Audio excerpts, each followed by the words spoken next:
Vous venez de recevoir votre bulletin de régularisation de charges? On vous explique tout. En tant que locataire, vous devez payer chaque mois un loyer et des charges. Les charges correspondent aux dépenses liées au fonctionnement de votre logement et de votre résidence, à savoir les frais liés au chauffage lorsqu'il est collectif. C'est souvent le premier poste de dépense. Votre consommation d'eau froide et d'eau chaude, sauf si elles vous sont facturées en direct. L'eau chaude coûte beaucoup plus cher que l'eau froide car il faut prendre en compte le coût de réchauffement de l'eau. Les contrats liés au logement, les frais de nettoyage, les autres dépenses liées à l'entretien de la résidence et enfin, la taxe d'enlèvement des ordures ménagères.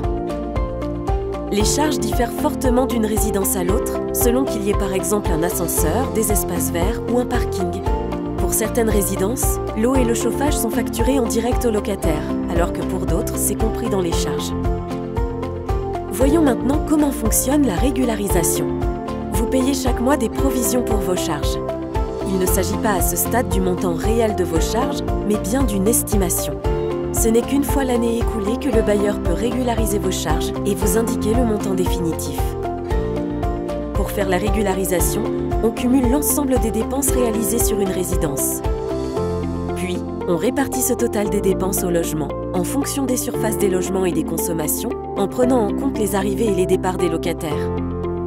On calcule ainsi le montant réel de vos charges pour l'année, que l'on va comparer au total des provisions que vous avez déjà versées. On obtient un solde qui sera répercuté sur un prochain avis d'échéance. Deux situations peuvent alors se présenter. Si le montant de vos charges réelles est inférieur aux provisions que vous avez déjà versées, le solde est en votre faveur. Il viendra alors en déduction de votre mensualité ou de votre dette si vous êtes en impayé. Si le montant de vos charges est supérieur aux provisions versées, il s'agit d'un solde dû. Vous devrez le payer en complément de votre mensualité.